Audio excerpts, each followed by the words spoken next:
Hello, my name is Mathias, and welcome to the FPL Scope Podcast for Game Week 4. And with me today, I have Kevin, my co-host, and he has actually done the wild thing of activating the wildcard. So, how's it going, Kevin, in life, and what made you go with the wildcard in FPL? Yeah, I was away on um, I guess, summer trip that I was doing with my friends, and we got a little bit liquored up. I saw the team wasn't doing so well.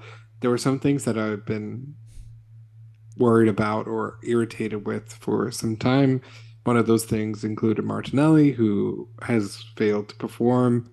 Another one of those things is my back line. Not a fan of it. Not a fan of my attack. Not a fan of my entire FPL team, despite starting pretty strong for game weeks 1 and 2.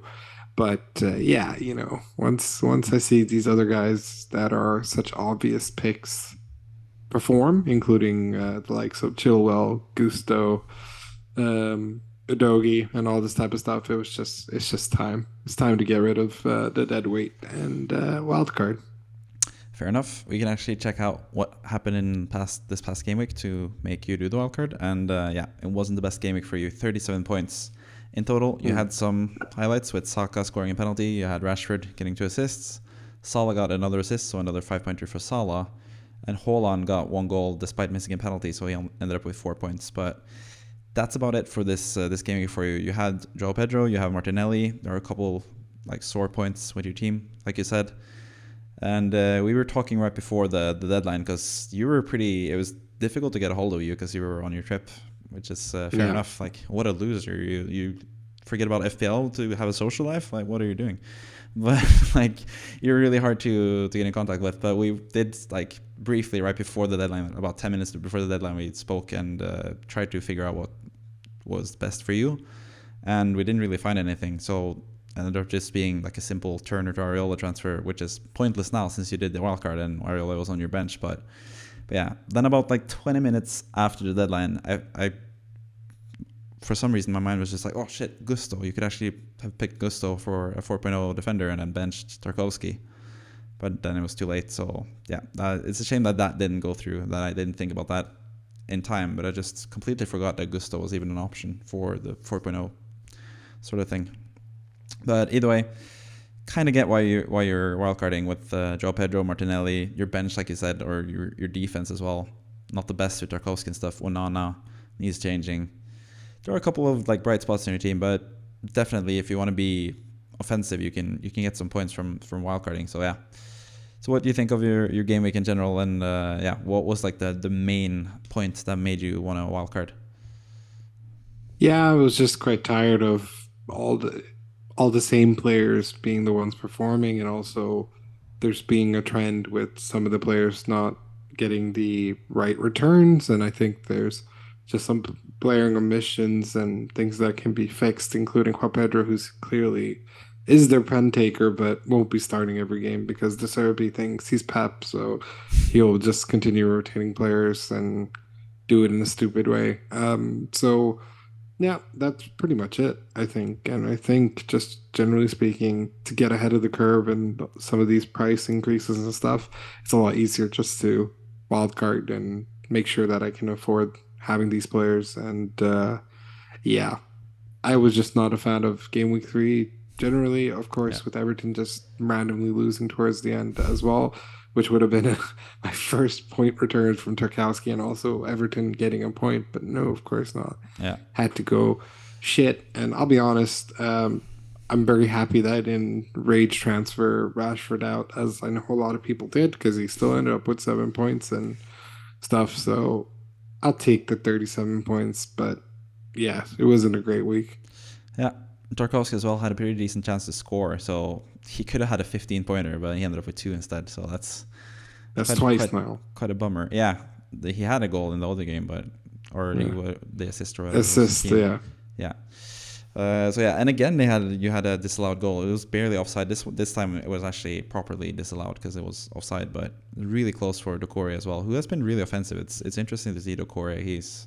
If Everton at some point become like an FPL option, he is one of the guys that looks decent there, but maybe he drops down a bit now with Betch or Beto coming in as a striker and Danjuma probably playing more as the number 10 that Doucouré has played. But yeah, we're not going to talk much about Everton because Everton haven't been the best in FPL. But yeah, I sort of get why you did the wildcard. I probably wouldn't have done it myself, but then again, I wasn't in the mood that you were in terms of just being on a trip and just saying, fuck it, let's go for a wildcard. Let's have some fun. Yeah. I sort of get it. So yeah, I also really like it because this will mean that we'll have pretty different teams, because so far we've had pretty similar teams. And now we're going to have completely different tactics. So it's going to be really interesting to see what's going to happen going forward now. And yeah, I'm not quite sure when I'm going to do my wildcard personally. It might be like game week 9, or I might try to save it until like game week 18 when City have like a blank and some good fixtures before that. So yeah, we'll see about that. But let's move on to Kimo's score. He had the best score out of the three of us this week. Kimo's obviously one of the founding members of the FPL Scope. And he got 50 points, 10 of them from Madison, who he actually kept. He was really close to selling Madison before the deadline. He kind of wanted Foden, but he was priced out of Foden. And then he actually mentioned Sterling. So credit to Kimo. He was pretty early on Sterling. And once Madison and Sterling did well, I asked him, or at least once Madison did well, I asked him like, who's your next big pick for like next week or going forward? And he mentioned Bowen, who also did really well against Brighton. So yeah, Kimo has an eye for really good players coming up. So we'll see that with his transfer plans, because he has some really interesting transfer plans as well that we'll get to. But yeah, what do you think of Kimo's team as well this game weekend and beyond? He has a pretty similar team to you, but he has like slightly better in like some positions. So yeah, what do you feel about his team? Yeah, generally speaking, I think it's a pretty decent team. I think the obvious sort of miscalculation is everyone's projections of the West Ham game, that no one expected it to end with Estupinian and Mitoma to end with 1 point. It's pretty wild. So other than that, I think his team's pretty solid. It's just a question of whether he ends up getting rid of Salah like he said he would to us privately. But let's see. Yeah, we'll get to his plans pretty soon. But top among everyone this game week in the FPL Scope Mini League is Evan Mulrian, who I think is actually Brazilian. That's what is listed as in FPL at least. Evan Mulrian, I don't know how to pronounce it, especially if he's Brazilian. Evan Mulrian, I don't know. Probably something strange.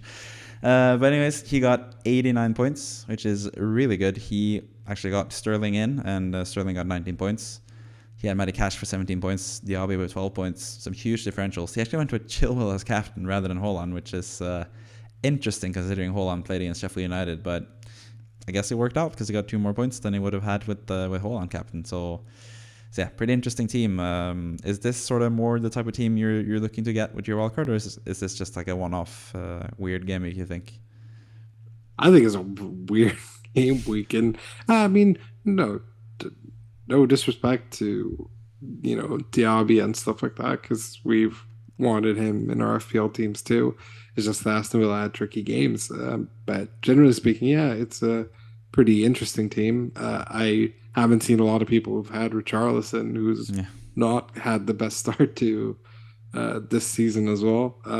So yeah, but I think the cash purchase or what do you think of Matty Cash in general? Do you think it's like a one-off that he got 2 goals, or do you think he's like, because Emery said that he's going to play more like a right winger sort of thing going forward? He's clearly capable of this, because wasn't he the guy who once got like 29 points without captaincy in a double game week? So I know that he's capable of this. The only issue with Matty Cash is he's very similar to Reece James. He just constantly gets injured randomly and all this type of stuff. So that's the only thing that stops me from having Matty Cash. But I think price-wise and etc., once Aston Villa have amazing matches, yeah, he's definitely one of the... Instead of Martinez, I'd say go for Cash. Yeah. Which a lot of people, seemingly in the start of the season, had. I mean, Martinez, even though now he's injured, of course, but yeah, I'd say Cash, Diaby, Watkins. That's your trident of Aston Villa players. Yeah, my one question with Cash is what's going to happen when Moreno is back, because he is sort of attacking left back as well, even more attacking than Digne has been. And Digne, to be fair to him, has been amazing so far in or even in FPL. He's been pretty good, but especially as a player, like his crossing has been amazing. He would be perfectly suited for Everton right now, which is, I know, hurts for you because Rafa Benitez shipped him out. But yeah, it's and interesting. then got sacked 2 weeks later. Yeah. Do point that out, motherfucker. Yeah, anyways, it's really stupid, that whole Benitez era with Everton. But yeah, when Moreno comes back, I'm interested to see if they're actually going to switch it so Moreno is like the furthest forward out of the wing backs, and then Cash might become Konsa, and Konsa is more defensive as like the right back.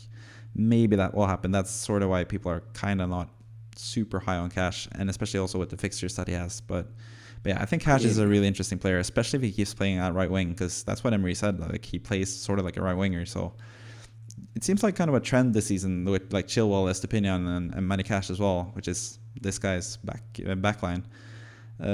Really like new trend of like wing backs who are like super attacking and basically play as a winger, even though they're listed as a defender in FPL. So I think it's really interesting to have those sort of players. This guy also has Trippier on the bench, which is kind of interesting for the upcoming game weeks, because now Newcastle's fixtures are getting quite a bit better. So yeah, I'm not 100% sure about Trippier either this season. It feels like he's not quite as attacking as he was before. Even when they had the clean sheet against Liverpool and only one goal in the game, he wasn't anywhere near bonus, or he wasn't on bonus at least. So yeah, I have some question marks about Trippier compared to last season, but not the worst to have him in your squad right now. So yeah, I think this is a pretty good team, and this guy hasn't used any chips either, but he's on 185 points, which is the same as me. So decent start, but not the best.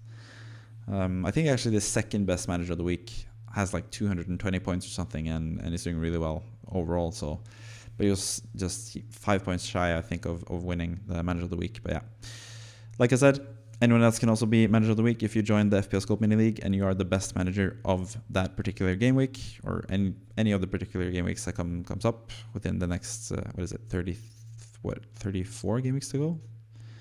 Yeah, you get featured on the podcast, and we'll actually discuss Evan's team, what he's going to do next game week at the end of this podcast. So stay tuned for that.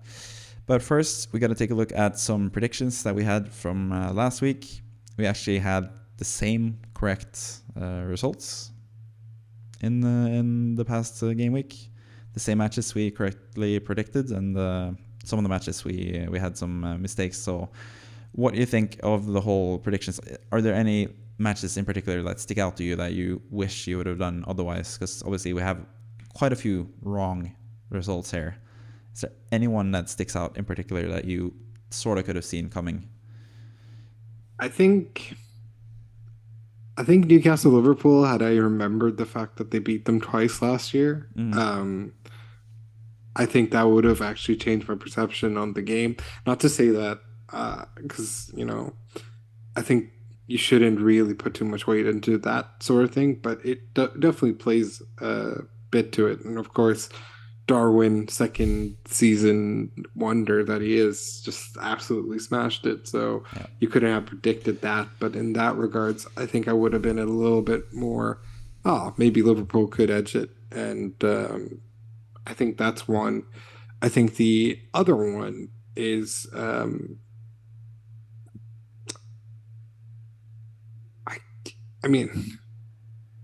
guess the other one might have been maybe West Ham, even though because you're like, they're always a thorn on our side, but I've said that West Ham could do things. Is my correct result a West Ham win? I don't remember, but I think West Ham winning, or no, it was a West Ham draw. No, I didn't get it correct, but I said West Ham would draw to Bournemouth maybe. So yeah, maybe there I could have been a little bit more optimistic. You clearly weren't with 4-0.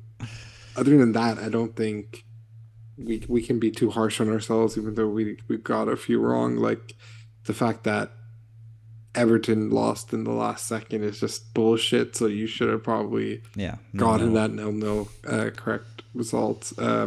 Arsenal Fulham. I mean, no one could have expected Fulham to have drawn that game. I think Arsenal fans are already pretty pissed off about that, and I'm pretty sure a good friend of mine, who's an Arsenal fan, Alex Mansell, was at the game, Mm. so he must have been pretty pissed off. Yeah. So yeah, I mean, it's such a psychological thing, especially with City hitting their form as they have. So yeah, I Yeah. think other than that, pretty happy with how we've done it. I still have a marginal lead over you, so hope that continues. Yeah. The scoreline I've actually drawn you now 1-1. We only have one Yeah, scoreline correctly each, which is kind of crazy yeah, because we've been so close at like with several matches where we had just like one number wrong or something. But yeah, that'll surely go up at some point this season. But yeah, we draw this game week, and we'll see about next game week as well. But just to touch on the Brighton West Ham thing, I've been betting against West Ham every single game week so far, and it has worked out for West Ham. So I might keep doing it. But yeah, with the Brighton West Ham thing, I actually predicted 4-0 for Brighton against West Ham, and yeah, I'm glad to be wrong on that, but I just had last season's game in mind where Brighton were just completely dominant against West Ham and destroyed us. That was probably Declan Rice's worst game as a West Ham player as well. But yeah, speaking of West Ham, I am actually predicting them to lose against Luton, and I probably don't think that is true, but I just want to keep predicting against West Ham and see them win every game. So trying to jinx them, I guess, and maybe I jinxed that again now by saying that, but yeah, you have 3-1 for West Ham against Luton. Makes sense, I guess. We both actually have Everton winning against Sheffield United. I think you'll finally get that win and that elusive goal as well. You have 2-1 for Everton, and I have 1-0 for Everton. But how confident are you in Everton? You've had some decent hopes in the two home games so far against Fulham and then now last week against Wolverhampton. How do you feel about this game compared to those two games? I mean, I think something's got to give, or else Dyche might actually seriously get fired, even Yeah. though I personally don't think it's his fault. So yeah, I think something's got to give. I think the signing of Beto has been huge. Mm. Also, with the transfer window coming to a close on Friday, I think something big might actually happen. So I think there might be some. May it be Wilfred Jonto, may it Mm. be Sulomana from Southampton. I think something is going to come across the line with the Beto news. So getting Beto, Danjuma, and Sulomana is enough to keep us up, in my opinion. Because Yeah. I think the thing that's been lacking is the creativity and the goals. And with those three players together, I think some brilliant stuff can happen to the very least of staying up. Because I still think there are teams worse than us than what we've shown so far. So yeah, I am cautiously still very optimistic, and I think this is the match where we have to show them what we got. Yeah. Don't forget about Danny Ings. He's gonna join Everton and be amazing. So Apparently, I mean, hey, he was amazing with Sean Dyche back at the Burnley days. yeah, So if there's anyone who knows how to get the best out of him, it'll be him. I don't think it's the worst signing, to be honest, because Yeah, yeah, he's not a fit in David Moyes' system, as most strikers are not. yeah. So yeah, he's been good before, but yeah, he's getting old. He's getting bold. He's he's not as clinical as he used to be, but yeah, I think it's not the worst signing. But yeah. Brentford against Bournemouth, we both have a 2-goal margin for Brentford. I think that's pretty much a given. Bournemouth have struggled to create much in the few game weeks so far, and Brentford have looked really solid, so I think that just makes sense. Burnley Spurs as well, we have similar results. 2-1 I have for Spurs, pretty tight affair. You have 3-1 for Spurs. I could easily see that happening as well, so we pretty much agreed there as well. And we actually have the same result for both Chelsea, Nottingham Forest, and Man City against Fulham. Chelsea and Nottingham Forest, we both have a 3-1 win. And then Man City, Fulham, we have 4-0 win for Man City. We expect them to destroy Fulham, basically. But then we come to like an interesting game, which is Brighton against Newcastle. This is also, I think, every Newcastle game so far has been really difficult to predict. So you were saying 2-2, and I'm saying 3-2. If you had to choose one of the teams to win the match, which team would you pick? Brighton or Newcastle? Right, Brighton. Brighton? Yeah, So what makes you think it's going to be 2-2 in the end? I think they'll feel pretty hard done by with everything that happened. I think obviously both teams will feel that way. I think it's just that Newcastle have shown greatness in pretty much every game that they've played so far, even though they lost the game against Liverpool and etc. I I've I've been equally impressed with both teams. That's why I Mm. think it'll end a draw. But I wouldn't get surprised if I get this one wrong and Brighton win, or like because I can see Brighton comfortably winning against anyone except Everton at home. But yeah, um, And West Ham at other home. than that, yeah. So, um, so yeah, in that regards, I think anything can go, anything can happen. But I think they're equally matched teams in terms of form as of late. So that's why I think a draw seems like a reasonable result. However, I do agree with you in the sense because you've put Brighton down as the team that wins. That wouldn't surprise me if it happened. I'd Yeah, be way more surprised if Newcastle win. Sorry. yeah. I think it's going to be a really interesting game, and I'm really happy it's like the latest game in on the Saturday as well. It's like the final game of the Saturday. It's going to be really fun to watch. I think both those teams are really interesting to watch, and both of them have like Europe coming up as well, which is going to be interesting to see, especially Newcastle in the Champions League. That's going to be, yeah, very exciting for Newcastle fans. But yeah, moving on to the next fixture, the first fixture of the Sunday, or one of the first fixtures on the Sunday, and that is Palace against Wolves. We both have a close win for Palace. I think that makes sense. Palace have been pretty solid so far. Wolves have been up and down, to put it mildly. Looked really good in the first game against Man United, then they lost massively against Brighton, and then they eked out a win against Everton that was kind of undeserved. So yeah, I think a 1-goal margin makes sense for Palace, who don't really score that many goals. But the more interesting fixture is Liverpool against Aston Villa, because I have that down as 2-2, because I'm very impressed by Aston Villa. But I know you are a certified Aston Villa hater, so you have 4-1 for Liverpool against Aston Villa. What makes you think Liverpool are finally going to be like the super team that they have been made out to be? Is it the win against Newcastle? Do you think Darwin coming in is going to help them? Do you think he's going to start? I think it'd be awfully South American bias if having a Brazilian and a Uruguayan not getting to play Firmino back in the day and Darwin. No, I'm just kidding. I'm just, of course, putting an agenda against Klopp because I hate Liverpool. But um, besides that, I think Darwin's going to start. I think there's a lot of good vibes within the club as well. I think Mo Salah is one game away from like a hat trick sort of game. As I Mm-hmm. don't think this is the game, but I still think Mo I Salah. mean, if they score 4 goals, I'd suspect Salah to get at least 1 goal. Yeah. I was like, I kind of want him to get a brace if he's going to do anything. But um, for me, I think it's just more the fact that Trent made a huge mistake, which almost cost him everything. There's just going to be a lot of reactions from a lot of the players. I think McAllister and Soboslai have been great as well. Yeah. So I think they're just going to build on that. And yeah, of course, Aston Villa have the more than capable of getting a draw, but it's Liverpool at home. So that's why I think Liverpool are going to get into that. I think Salah's probably pissed off that he only has what?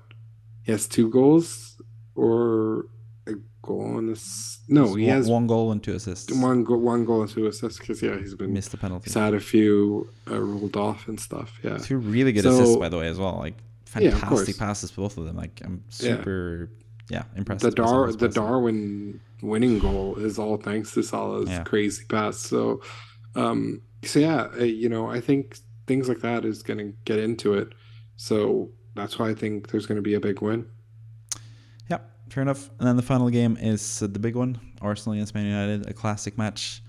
I have 1-1 in that match, even draw. I think both those teams have been like up and down-ish at the start of the season. So I think Yeah. 1-1 is going to be, I don't know, I can't really see which of the teams are going to take the win, but Arsenal kind of need the win now after drawing against Fulham. So maybe that will help them, because you have guessed that Arsenal will win 2-1 against Man United. So you still think it's going to be a close game, but you can see Arsenal eking it out. So yeah.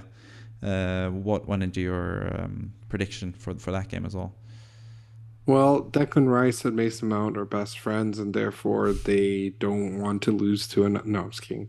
Um, Eric Ten Hag has a really bad away record, Mm. which is quite astonishing considering the fact that they ended up coming third, but kept losing all these big matches away from home. So I think I'm gonna go on that, judged on the match that happened a year ago. Ended up I think 3-1 or 3-1, three yeah, I think two. so. Man Yeah, United won the some other game, the Old Trafford game, I think, but all at Old Trafford, yeah. but because this is at the Emirates, Yeah. that's why I think Arsenal have what it takes to edge them out.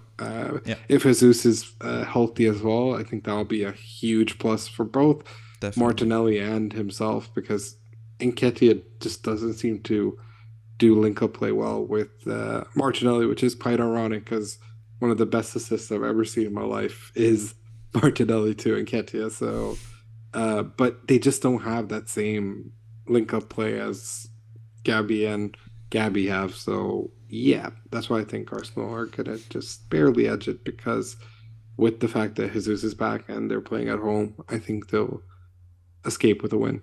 Yeah. Pretty interesting game week. We have, let's see, 1,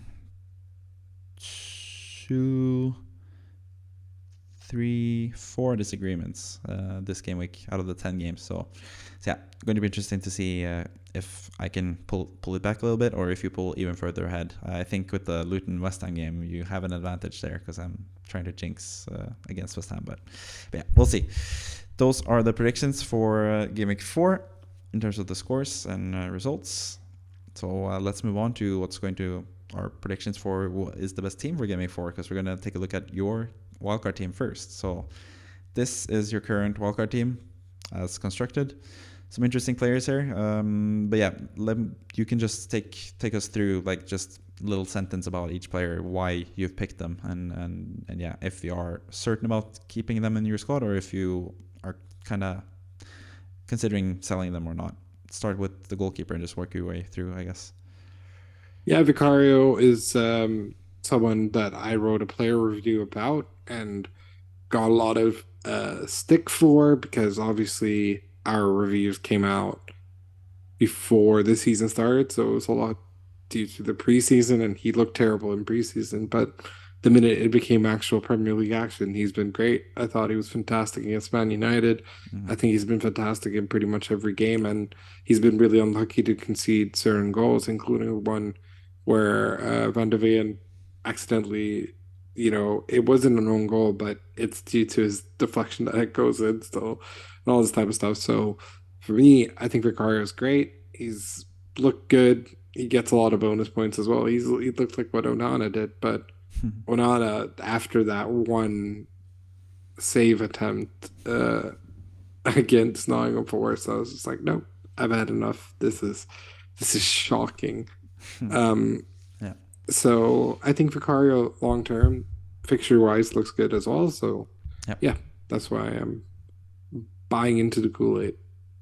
Yeah. Fair enough. I think it's interesting with Vicario as well, but he's 5.0. That's the only issue for me. Like I think maybe you can save some money there, but yeah, I don't mind the pick. But yeah, you also have Udogi as a defensive Spurs guy, but you have him currently on your bench.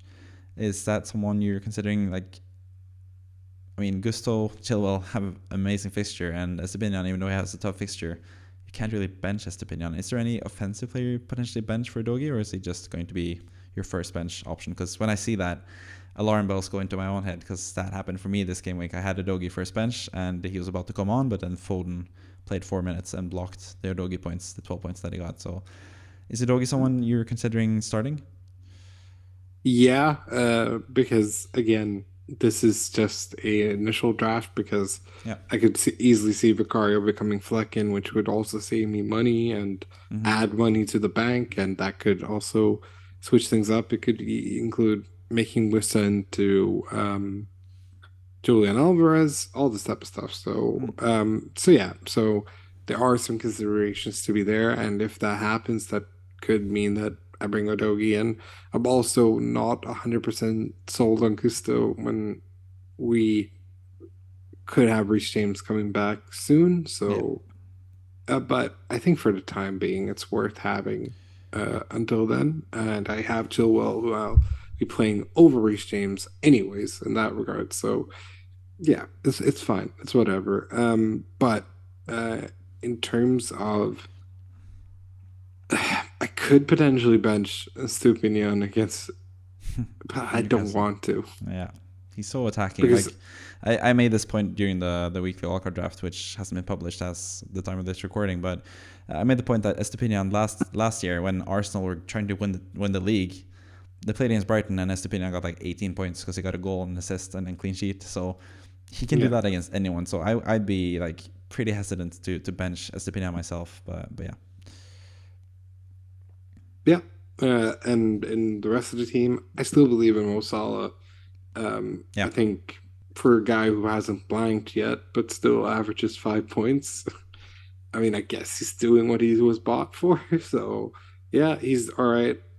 Bruno Fernandes has looked so much better than Rashford, Yeah. even though it's been sort of hit and miss. Because I think Bruno looked better than him in one game. Then I thought Rashford looked better than him in the other. But then Bruno completely took over in the game against Forest because Yep. without him, they wouldn't have won that game. So you could argue that Rashford was just equally as important, but many times throughout the game, Rashford looked way worse. And I say money this way as well, so Yep. it seems like a easy transfer.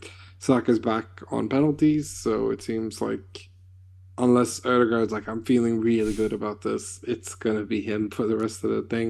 And Yep. also, he is just really attacking and one of the best players in the Yeah. league, so I can't hate. And completely Sterling, nailed as well. Like, he's going to play every yeah, game.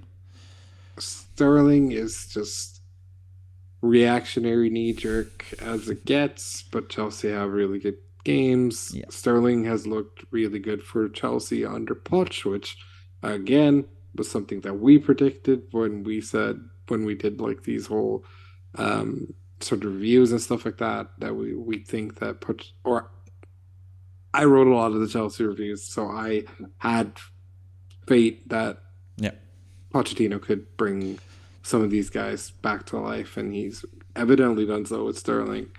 It seems like Sterling will, especially after Enzo missed his pen, I think Sterling could potentially maybe try and nick it because he's in form and stuff. So there's a lot of these sort of things that come into play as well. And Sterling is super streaky. I remember that one time Mm. I captained him against Watford for a hat trick and stuff like that. And when I had him against West Ham in that Don't remind first me. game, I know, 5-0. yeah.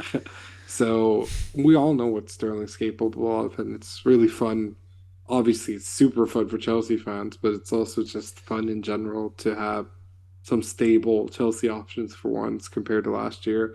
I really like Nick Jackson too, which is why he's on my most wanted list, but we'll get to Yeah. that in a sec. Mbuemo has been great, is on penalties, and I think Bournemouth are going to concede quite a bit in the game as we predicted. So, Yeah. and I love Mbuemo, so I can't Yeah. Yeah. get rid of him. He's the one guy I didn't, uh, sell out like I did with Eze because I was originally on the Eze train, and I'm like, you know what? I'm not entirely convinced by Crystal Palace, and Mm. I've been sort of right because Eze got an assist, and that's pretty much it. He hasn't even gotten an assist. He's just blanked 3 games in a row.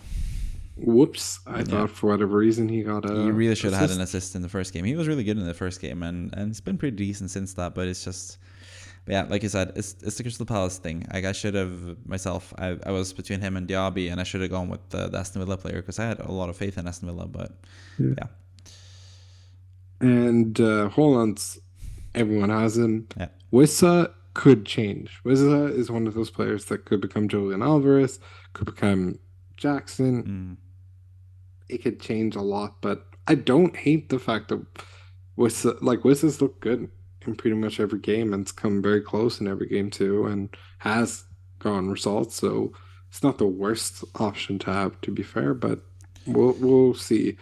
Uh, Areola has looked good. Finally, I've been asking for this for a while. I'm glad that he's getting to deliver the goods for you guys as yeah, well. Um, Now the question becomes, do I bench a Dogi? I'm not 100% sure.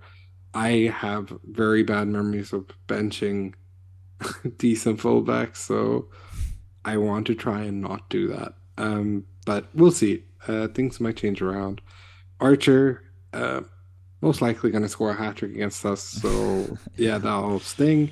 Kabore never come close to starting. I don't know when I'll ever start a Luton player. I'll be honest, I might actually get rid of him. Yeah, that's one of my suggestions because we're going to take a Yeah. look at my weekly wildcard drafts after this, and I have a different 4.0 defender because I've had Kabore as like the main in my weekly wildcard drafts. I had Kabore as like my main 4.0 defender, but there are some really good options now, including one of your own. So we'll get to talk about that a bit later. But I just want to mention one thing because you said it yourself, Nick Jackson, and you mentioned how high you've been on Chelsea players, and Nick Jackson in particular. Like you were one of the first people I know that spoke so highly of him. Even before the preseason games, you said like he is the real deal. He's going to be the main number 9 for Chelsea for the foreseeable future. And you seem to be right because I think he's so impressive. Like even the first half that he had, I've said this a couple times now. The first half that he had, where people were just like, "Oh, he's terrible. Oh, he's the new Darwin." Not at all. Like I think he's an amazing player. So I'm kind of annoyed that I don't have him myself. But especially you, that you've talked about him so much, and you talked so much about Chelsea. I sort of feel like you sort of have to have him in your team, but at the same time, he's kind of template now as well. So I guess it's kind of boring to have him. But yeah. So Nah, what I goes into mean, your striker positions? Could you potentially go with 3 strikers, or is it going to be Archer and hold on, and then either Jackson Alvarez or Vissa? Like, what's your thinking in terms of the forwards? if I make Vicario and Wissa into something else, I could easily make that into Nick Jackson and whatever, but it all depends. You'd have to sell Gusto or Chilwell or Sterling as well, because you, Yeah, it's Augusto. yeah, Because of course I'm not going to get rid of Chilwell, and Sterling seems to be that guy. So yeah, and most importantly, it was Jackson and Sterling that got together for that goal. So yeah, I think they're finding a good link up play there.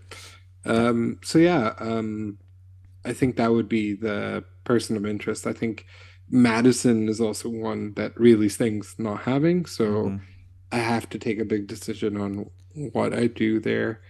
Um, do I take Saka out for Madison, for example? And then Saka. that would, save me a couple mil there too. And then I could maybe make Archer into someone else as well. But I don't know, man. I think currently I'm very happy with my midfield. Um, Maybe I turn Embuemo into Madison. I'm not 100% sure. I can't get rid of Embuemo. He's that guy. He's brought some FPL joy for me this year. Yeah, it looks like you're trying to find a way to get Madison into your team. That's like the main thing. But yeah, midfield is Mhm. super hard to predict correctly. I think there's so many good options. But yeah, you have 3 most wanted players: Madison, Jackson, and Alvarez. And you also said you want to get rid of Kabore. So there's a couple of players there that are actually in the weekly wildcard draft. So let's take a look at my suggestion. And the one key thing that's missing here is Mo Salah. And again, I don't feel good about removing Salah, but I just feel like now Fernandes is just a better option than Salah. And I think the other midfielders are also really good. So, but yeah, by selling Salah, you actually get that luxury of having Jackson, Alvarez, and Madison in your team, which is kind of tempting. But at the same time, it is a benching headache because if you look at this team, not that many players you can bench. It's Branthwaite, who is the 4.0 defender I was talking about for Everton. He actually had a decent chance to score as well in the game against Wolves. So I think Branthwaite is one of the best 4.0 defenders currently. And we also have now recent news that Nuno Tavares is going to Nottingham Forest. He's a 4.0 defender in the game as well. And he scored like 6 goals, I think, for Marseille last season. So a lot of good like 4.0 defenders are presenting themselves. So yeah, you could potentially get this team-ish with Salah as well. But you'd have to downgrade Guardiola to a 4.0, I guess, and then Fernandes up to Salah. And then you probably have to sacrifice Alvarez for Archer. But I think it's doable to have that team and have Salah as well. So yeah, what do you make of the weekly wildcard draft? And I know you're pretty set on Salah. You have him as your number 1 ranked midfielder because I asked you to rank the midfielders today. Is there any part of you that is thinking potentially selling Salah, or is he just there for the long haul? Nah, I gotta keep Salah. Yeah, He's one of the guys that I kept because a lot of people sold him against that United game yeah, where he just went ape shit. So for me, I think either Salah will score a hat trick or he'll get sold to Al Ittihad or whatever team that Yeah, wants to sign him, sort of thing. Like something has got to give, and I think I'm not willing to give up on him yet. He hasn't blanked. Technically, he hasn't blanked yet. yeah, So until that point, which might be very realistically the Aston Villa game, I'll keep him around because, like we've always said from the get-go, it's a lot harder to bring him back than it is to get rid of him. yeah, So for that, definitely. Jesus, my throat is very dry. For that reason, I think I'm just gonna hold on to Salah for the time being. Yeah, you can go drink a glass of water and stuff, so I can talk if you, if you want to clear your throat. Yeah, I need to clear my throat for just a second. Fair enough. So yeah, I'll just talk a little bit about the weekly wildcard draft. You can watch the video about like every single pick, why I've chosen them. But yeah, when it comes to Salah, myself as well, just to like underscore how like conflicted I am about the midfield. I do have Salah on my team. I don't have Sterling. As you can see, I have Sterling as the 4th ranked player in this weekly wildcard draft, but I'm still not going to sell Salah to get Sterling. Like I still don't think it's worth a transfer to get Sterling in for Salah, even though Salah is ranked, I guess, number 16 or lower, and Sterling is ranked as number 4. So yeah, it tells you something about how many midfielders there are that could potentially be really, really, really good. So yeah, Saka, Sterling, and Buemo, Madison, Fernandes. That's the ranking I have currently, and then I have Salah, Foden, and Diaby probably as well, like right outside the team. Could potentially make the wildcard squad. Like I think they would be interesting as well. But going back to your team as well, I have one more suggestion for you, just for like a 1 week punt. Can you guess who I'm going to suggest? Jared Bowen. Close. Okay. Even more bants. Antonio? Yes, Mikel Antonio. With the Norwich 4-0, we all remember the 4 goals he scored against Norwich. Of course. Having him for 1 game week and then switching to Alvarez or switching to Wissa or switching to Jackson or something, I think that would be like a fun thing to do. If I was on wildcard, I think I'd do that personally, just to have a little bit of fun. Yeah, I was talking to someone else about FPL. What and he price is Antonio? 6.0, I think, only.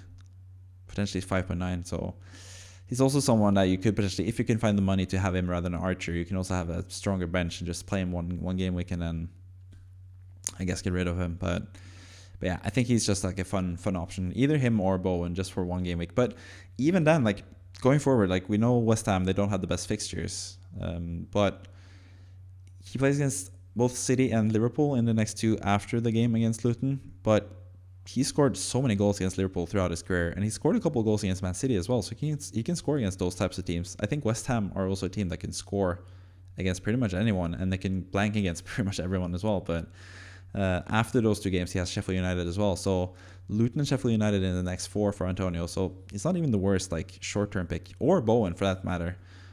Kimo's the one who mentioned Bowen before he scored now against Brighton. So I think one of those guys is also someone that should be in consideration, but especially Antonio because he doesn't take up a midfield spot, which is super valuable. Like I just said, there are about 8 or 9 with Bowen midfielders that I'm considering myself in my team. So yeah, I think that would just be an interesting punt. But other than that, I think the wildcard team that I've presented is pretty good. But like you said as well, getting rid of Salah just feels a bit wrong, especially for us that have backed him so far this season. But 100%. But yeah, speaking of backing Salah, we actually have an Egyptian friend of ours that is Egyptian trader.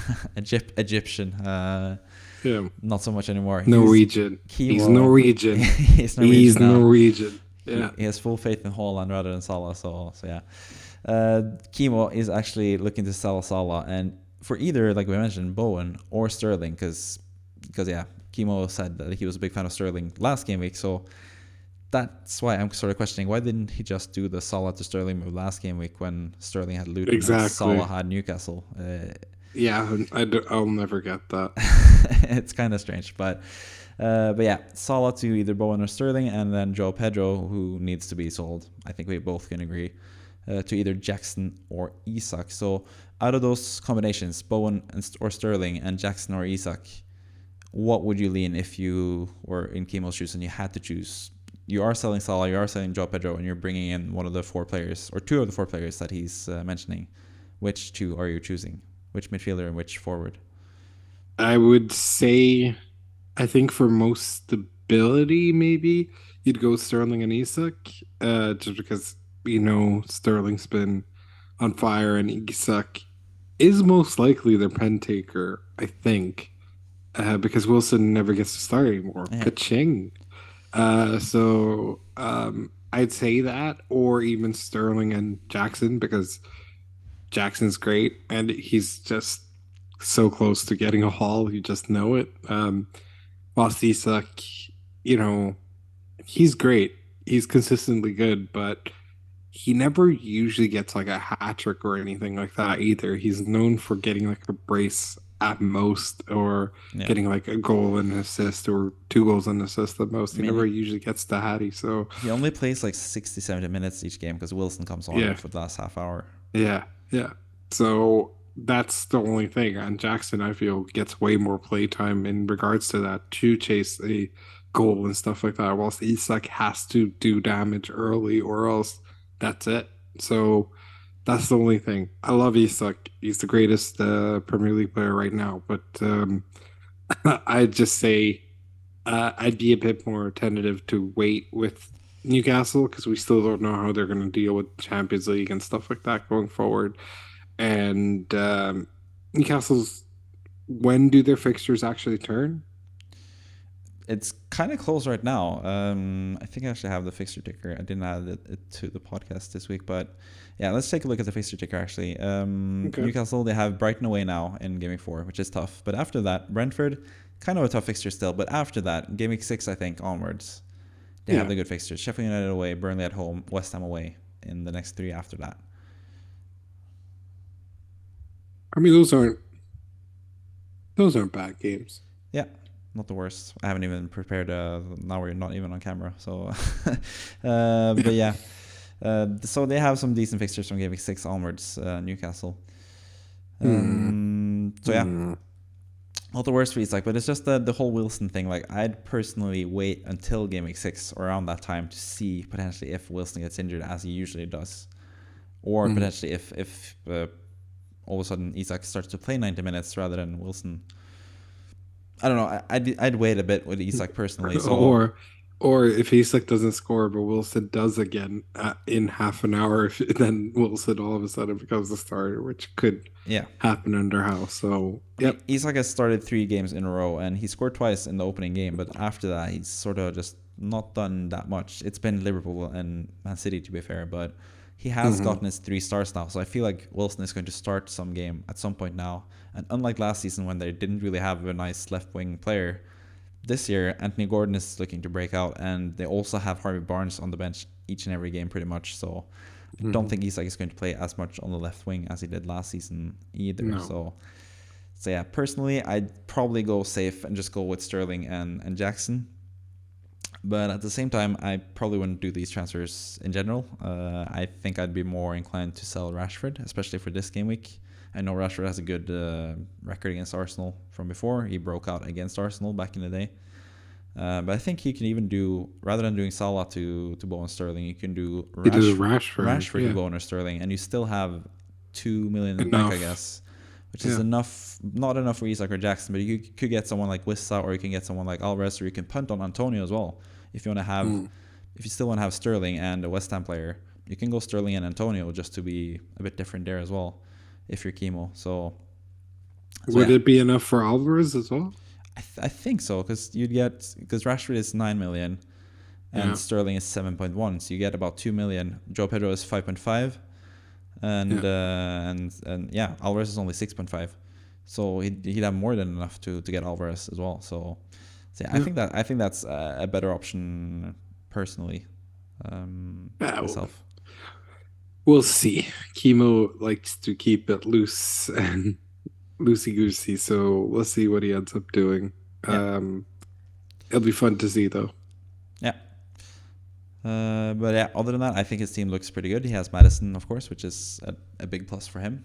Good for him that he kept him. He was sort of early to get Madison in for Game Week 2 when he didn't do that well and Chilwell, but in that game week as well. But it has worked out for him now because he has a really good team going forward. So he doesn't need a wildcard. He just needs to get rid of Joao Pedro, basically. And his bench is also really weak. Like, he doesn't even have Archer and or Kabore or Brandtwaite. Like, he has Bayer, who's been sort of injured, Baldock, who has not looked that good, and he's probably going to lose his place at some point. And he has Turner in goal as well. So his bench could use some upgrades, but at the same time, he has a decent team as well. So yeah, that is Kimo's current plans. And then finally, we have the manager of the week, Evan Mulryan.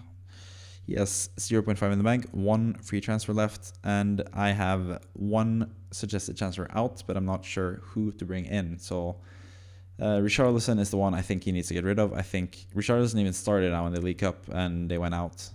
So yeah, sorry, Kevin. I know you're a massive Richarlison fan, but he's no Mikel Antonio. I can tell you that much.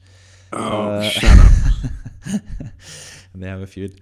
So yeah, I have 3 suggestions for Richarlison out because sadly Richarlison is 7.0, and that's not enough to get either Foden or Sterling. Oh, he has Sterling, but it's not enough to get either Foden or it's another 7.5.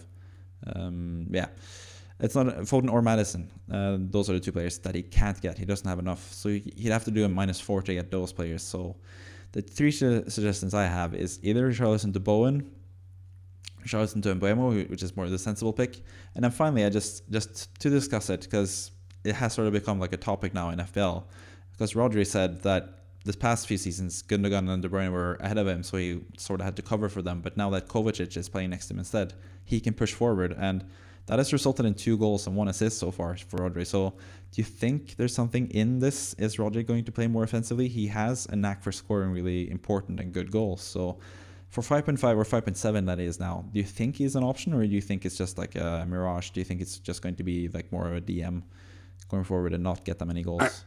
I'll be honest, I think it's very game dependent.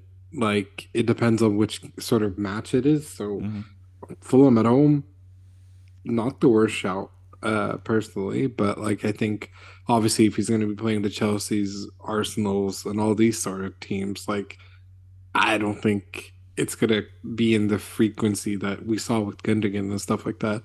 And I don't think he's offensively good enough as Gundogan in that regards too, right?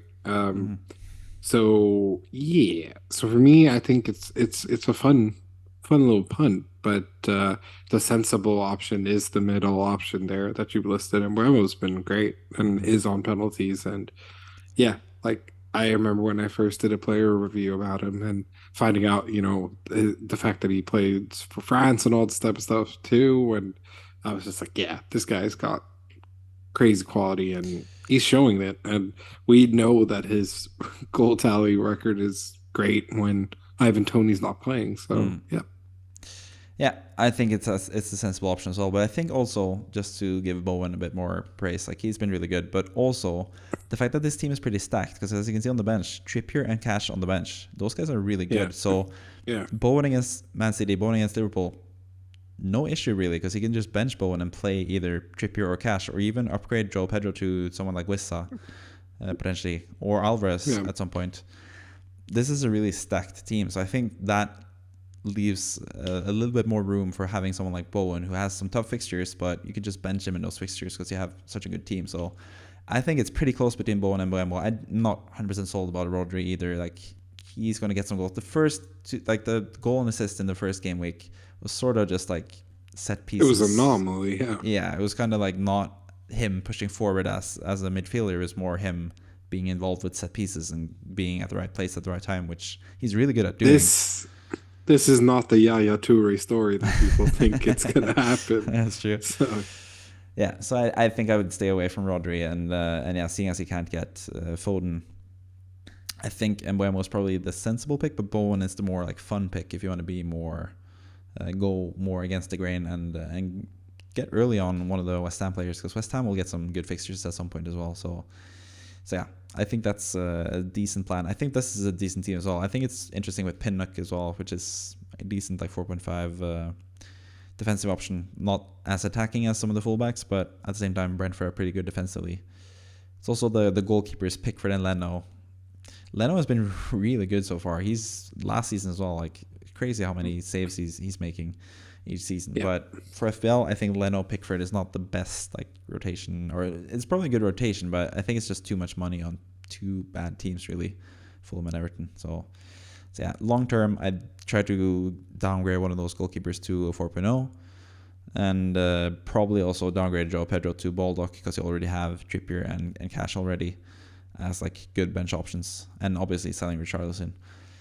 Other than that, team looks really, really good, I think. So yeah, that's pretty much it for the podcast. And I'm going to mention it one more time. If you want to join our mini league, you can be featured as the manager of the week. The league code is V9JT0D. There'll also be a link in the description for you to auto join the league if you're not already in the league. And yeah, I hope you just stay on the channel. If you're a new viewer, I hope you stay on the channel and watch all the videos that I do, all the videos that I do with Kevin each week. And with that, I'll leave the last word to you, Kevin, after a really nice podcast. What do you have to say to end this podcast? I'm going to make you say something. Okay. Because now you can finally say it and mean it and not have any bad blood with him anymore. I want you to say Visca Cancelo because he's leaving City, therefore never ever being an FPL troll for you ever again. Joining a club that you sympathize for because you do enjoy Barcelona over Real Madrid, and I'm a huge supporter of the club. So yes, I want you to say Visca Cancelo. I want to thank Ousmane Dembele for leaving Barcelona and make room to get Cancelo to leave Man City and join Barcelona. So thank you for giving this opportunity to us to get Cancelo away from FPL forever, because he's the worst FPL player of all time. But hands up, I like Cancelo as a player. That's why I backed him when he was first getting his chance with Man City. So Visca Cancelo, hope you do bits at Barcelona. You're going to do really well at Barcelona. No bad blood anymore. That's it. So thank you and goodbye.